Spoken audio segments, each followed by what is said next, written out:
Bernie Sanders, in what is a good sign for the RFK Jr. nomination, absolutely went off on Biden's FDA chief about the corruption and chronic disease keeping the American people sick in a clip that is extremely important and you do not want to miss. If you don't remember, during her campaign, Kamala Harris went on the Call Her Daddy podcast with Alex Cooper. Well, Alex Cooper just threw her under the bus. And finally, Barack Obama got caught in a despicable lie against his political opponents that you can clearly tell he doesn't even believe as he was saying it. I'm Zach Costello, and this is the Zach Costello Show.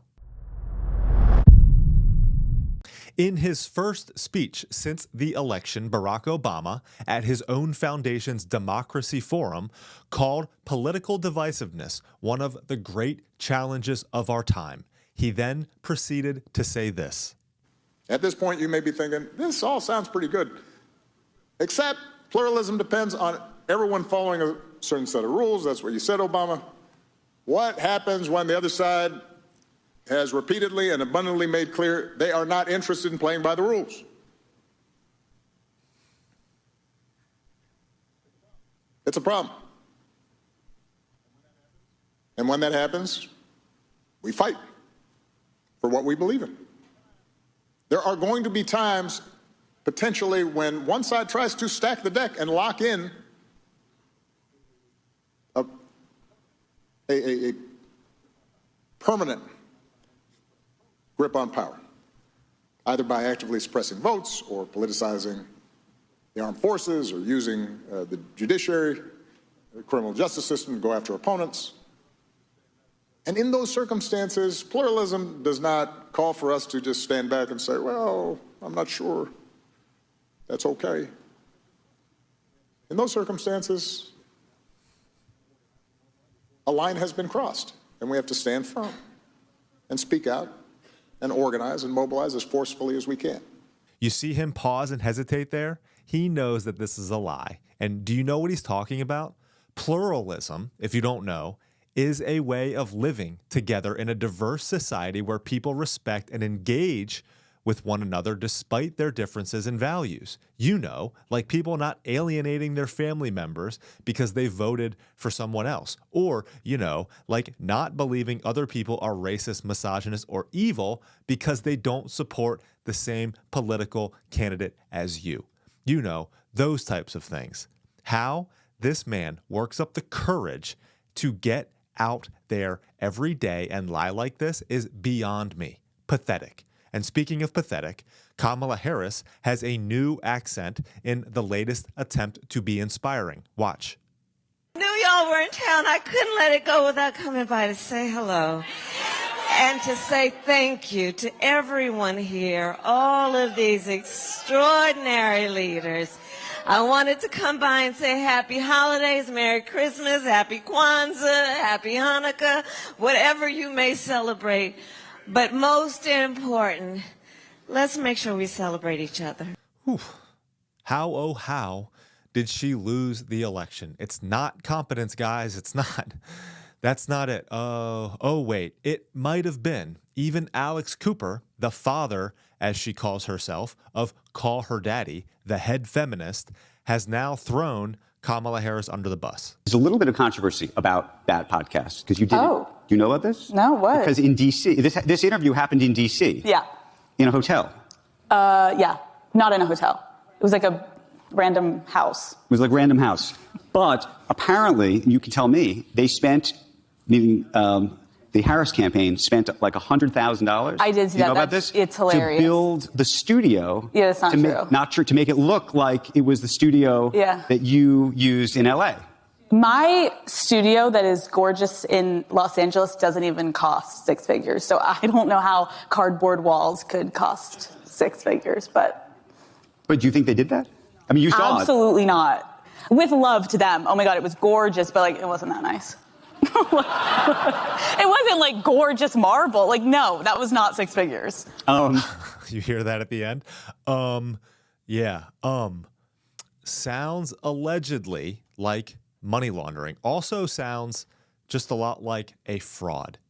Not good for Kamala or, honestly, Democratic donors. Finally, Biden's FDA chief, Dr. Robert Califf, testified in front of the Senate, and Bernie Sanders absolutely went off on him. Watch this. This is incredibly important, and I'll tell you why in a minute. Are you going to tell us with a straight face that you have come before this committee and the American people and say, hey, we have a major crisis. We are losing lives. We're spending huge amounts of money. People's limbs are being amputated. We have got to act. And have you pointed a finger at those people who are the cause of the problem? Have you had the courage to take on a very powerful food and beverage industry? You know, there are 15 teaspoons of sugar in this product. How many parents in America know this when they give it to their kids? Say, here, have a Coke, go out and play ball. Have you done your job, and your predecessors, not just you, have you done your job in alerting the American people to the danger and rallying members of Congress to stand up to the special interests who are causing these problems? With all due respect, I've been working on this problem for all of my career. This is what I've done, and I think I have talked about this very specifically. I think we all wish that we had gotten to the goal sooner that you described. I'm not contesting that. But I do believe in an appropriate discourse with this committee.